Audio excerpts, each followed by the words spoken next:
Na immigration.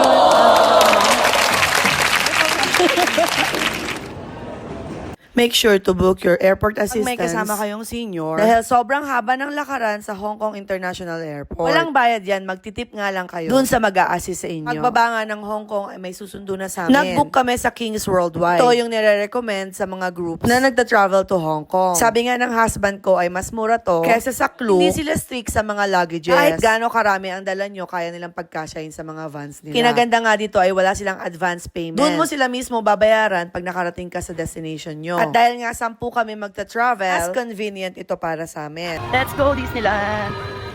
We're at Disneyland!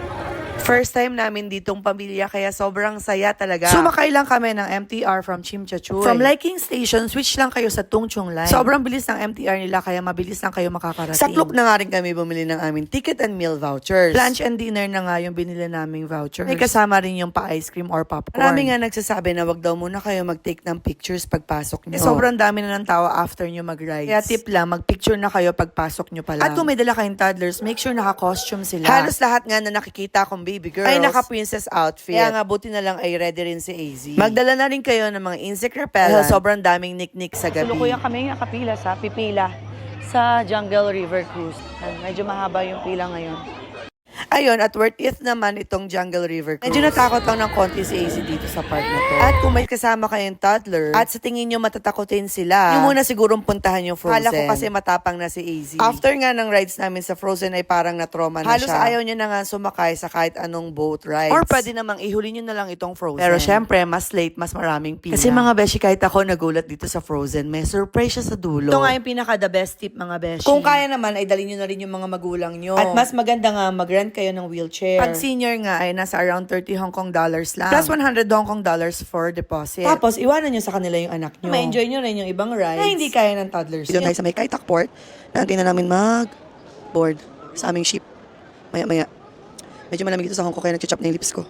Yan, yan. Hindi ako nagbukas ng TikTok dito kasi natatakot ako na maban ako. So, to be safe, pagdating ko na lang sa Pilipinas ulit. And si Habi. Ayun. Kasama natin syempre ang aking magulang. Nandito sila. And mama ko. And my papa. Para may tagabantay ng anak. Ayan. Ako chill lang dito pati ang asawa ko.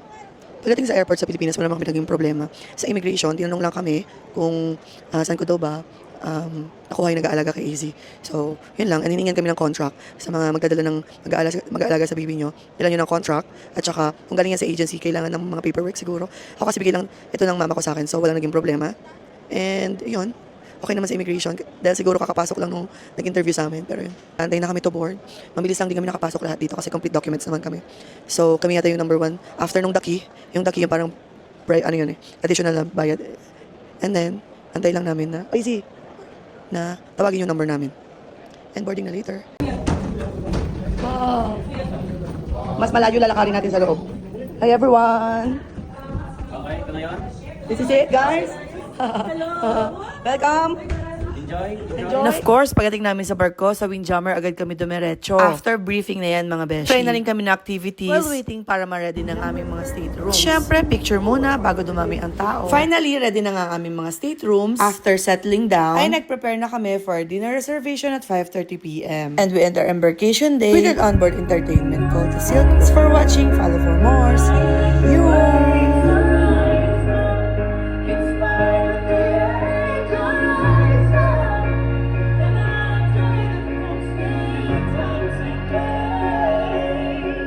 It's our second day at Spectrum of the Seas. Sea day ngayon, meaning hindi kami bababa ng barko. Dahil papunta nga yung barko namin sa Okinawa. Dahil maraming available na activities sa barko, sinubukan muna namin yung mga kaya namin gawin. Yung husband ko, pati yung future brother-in-law ko, ay nag-trivia quiz pa nga. May mga prizes kasi yan kapag nanalo ka. Pinag-swimming ko na rin si Aling Maliit. Simula kasi nung nakita niya yung pool, ay gusto niya na daw mag-swimming. Maraming available na swimming pool dito sa loob ng barko. Dahil winter nga, dito kami sa indoor pool. Wala nga kaming ginawa dito kundi maglaro, mag-swimming at kumain ng kumain ng kumain. At syempre, tumambay at mag mag-relax. Buti nga this time ay kumuha kami ng room with balcony. Last cruise vacation kasi namin ay walang balcony yung room namin. Ayun, masarap nga tumambay kasi malamig. Nagamit nga ng husband ko itong balcony namin. Nare-relax daw talaga siya. Maraming pwedeng kainan dito mga beshi. Hindi ka talaga magugutom kasi may pizza place. At doghouse din. Libre yan lahat mga beshi. Ikaw na lang talaga ang susuko sa pagkain. At marami ring mga live entertainments na pwede nyo i-enjoy. Makikita nyo nga yun lahat sa Royal Sobrang saya nga na magulang ko kasi first time nila to. At ayun lang ulit. Salamat sa panonood. Follow for more. See you!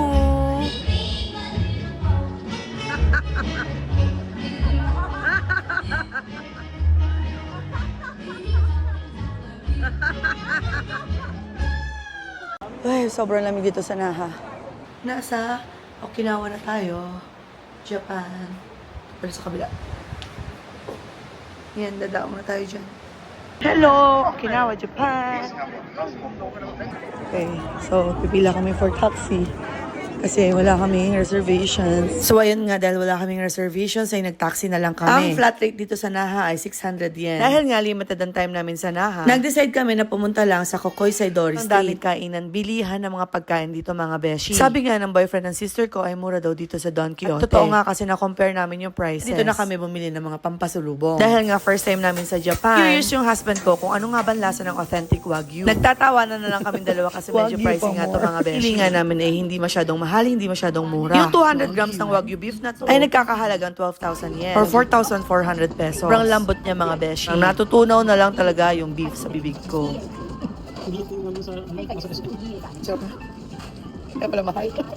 Siyempre, hindi mawawalang 7-Eleven pag pumunta ka ng Japan. Mahirap lang makipag-converse kasi talagang konti lang yung nakakaintindi ng English. Kaya mahalaga yung Google Translate app.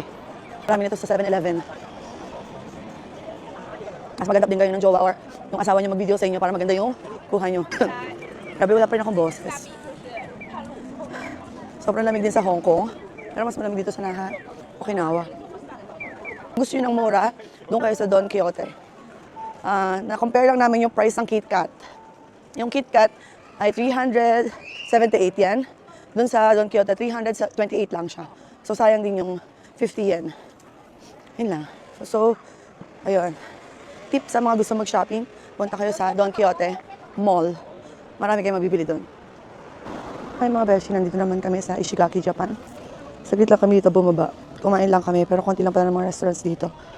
So kaya nag-avail na lang kami ng $10 ng napamasahe back and forth ng Royal Caribbean shuttle bus. Baba nga namin ang Ishigaki, nagtagal kami sa pag-aantay ng taxi. Kaya nag-avail kami ng bus transfer from Royal Caribbean. $10 nga yun papunta tsaka pabalik Every na. 30 minutes may umaalis ng bus doon sa mismong terminal. Pagdating nga ng bus sa terminal ay naglakad-lakad lang kami. Konting picture taking. Bago kami makarating dun sa pinaka-market. Konti lang yung pwedeng kainan dito. Nahirapan talaga kami maghanap ng kakainan namin dahil nga hindi kami kumakain ng pork. Na nga lang kami kumain sa pinakagitna. Mag-aantay ka na lang talaga ng medyo matagal dahil sobrang daming Burger tao. na nga lang yung kinain ko. Yung kapatid ko naman ay umorder nitong dry noodles. Okay din naman yung lasa nito. Hindi nga lang siya yung tipong hahanap-hanapin mo. Last day na nga namin sa Japan. Inubos na namin yung mga yan namin at bumili na kami ng mga mochi. At kung ano-ano pa. Sobrang liit nga lang dito sa Ishigaki. Aga kami bumalik sa barko. Maabutan namin yung 5 o'clock na dinner reservation namin. Ayun lang ulit. Salamat sa panonood. Follow for more. See you! Oh, I say, yo. Room tour tayo at our Royal Caribbean Ocean View Balcony Cabin. This is our second time at Spectrum of the Seas cruise ship. Pero first time namin magkaroon ng room with balcony. Pagpasok mo nga ng room, nasa gilid lang yan yung toilet niya. Liit lang yung toilet pero daily naman yan nililinisan mga beshi. At araw-araw nga rin pinapalitan yung towels nyo. Wala nga lang bidet dito mga beshi kaya nagdala kami ng portable tabo. Ang dami ding hanger dito dyan sa cabinet. Dyan na nga lang namin nilalagay yung mga jackets namin dahil nga winter nung pumunta kami. This room is good for 4. King size yung bed tapos meron sofa bed dyan sa side. Marami na nga ring outlet dyan sa table. Meron na nga ring blower dito mga beshi. Another cabinet para sa mga gamit nyo. May safe na rin dyan kung gusto nyo maglagay ng mga important na gamit nyo. My favorite, yung balcony mga beshi. Worth it talaga kumuha ng room with balcony. Medyo obstructed lang yung view namin. Pero perfect na to sa akin kasi natatakot ako for my toddler. Yung ocean view kasi na diretso sa dagat parang nakakalula for Ngayon ko nga lang nalaman kapag winter pala at nag-cruise ka medyo maalog talaga sa barko. Unlike nga nung summer cruise namin na very smooth talaga, hindi ako nahilo. Na mas preferred ko na mag-travel sa cruise on a summertime. At ayun lang ulit. Salamat sa panonood. See you!